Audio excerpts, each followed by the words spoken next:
آقا علیہ الصلوۃ والسلام نے ارشاد فرمایا کہ میں نے معراج کی رات مجھے دکھایا گیا، میں نے ایک قوم دیکھی جہنم میں،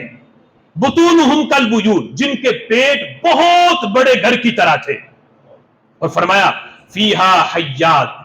ان کے پیٹوں میں سانپ بھرے ہوئے تھے، فرمایا ترا من خارج بطونہم، فرمایا یہاں تک اتنے پیٹ کے اندر ان کے سانپ بھرے ہوئے تھے کہ باہر سے بھی نظر آتا تھا، یعنی پیٹ کے اندر کیا ہے۔ حضور فرماتے ہیں میں نے دیکھا کہ ان کے پیٹ بہت بڑے گھر کی طرح تھے اور ان کے پیٹوں کے اندر سانپ بھرے ہوئے تھے۔ میں نے جبریل سے پوچھا من ہؤلاء، جبریل بتاؤ یہ کون لوگ ہیں؟ اب یہ نہ پوچھتے، جبریل نہ بتاتے، ہمیں پتہ نہ چلتا کہ یہ وبال کن لوگوں کا ہے۔ پوچھا اس لیے ہے جبریل میں پوچھتا ہوں تم بتا دو تاکہ قیامت تک میری امت کو پتہ چل جائے کہ یہ وبال قیامت کے دن کن لوگوں کا ہے کہ جن کے پیٹ بڑے گھر کی طرح ہوں گے اور ان کے پیٹوں میں سانپ بھرے ہوں گے۔ میرے آقا نے جب پوچھا بتایا ہؤلاء آکلۃ الربا، یہ وہ لوگ ہیں جو سود کھاتے تھے، سود کھانے والے تھے، سود کھاتے تھے، اس لیے یہ وبال ہے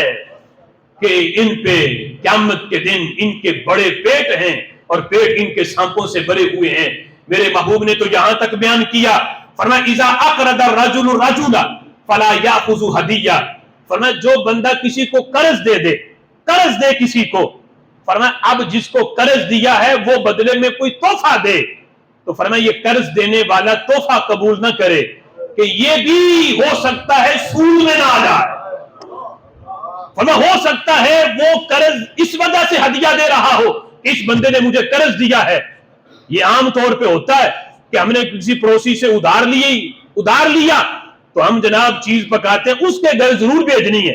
چونکہ ہم جب بھی ادھار مانگتے ہیں یہ نہ نہیں کرتا، یہ دے دیتا ہے۔ تو میرے آقا فرماتے ہیں جس سے قرض لیا ہوا ہے نا، قرض جس کو دیا ہوا ہے اس کا ہدیہ قبول نہ کرو، ہو سکتا ہے کہ یہ بھی سودی معاملے میں آ جائے۔ ہاں اگر قرض لینے دینے سے پہلے بھی یہ عادت جاری ہو تو تحفہ لینے دینے کی پھر کوئی حرج نہیں، لیکن اگر یہ معاملہ بعد میں پیدا ہوا ہو کہ قرض دیا تھا تب بدلے میں تحفہ آ گیا،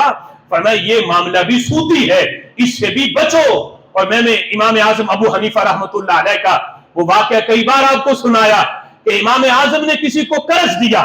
جب اس سے قرض وصول کرنے گئے جا کے اس کے گھر دروازے پہ دستک دی اور دھوپ میں آ کے کھڑے ہو گئے، کسی نے کہا امام چھاؤں موجود ہے، یہ چھاؤں میں کھڑے ہو جاؤ، چلچلاتی دھوپ میں کھڑے کیوں ہوئے؟ امام اعظم فرمانے لگے وجہ یہ ہے میں نے صاحب خانہ سے قرض میں نے اس کو دیا ہوا ہے، میں اپنا قرض وصول کرنے آیا ہوں، یہ سایہ اس بندے کے گھر کی دیوار کا سایہ ہے، میں سایہ میں اس لیے کھڑا نہ ہوا تاکہ کہیں یہ بھی قرض دے کے نفع لینے کے زمرے میں نہ آ جائے اور کہیں یہ معاملہ بھی سودی نہ بن جائے۔ اس حد تک تقوی اختیار کیا، جن کے ماحول میں ایسا تقوی تھا اللہ نے انہیں حقیقی برکتوں سے مالا مال بھی فرمایا ہے۔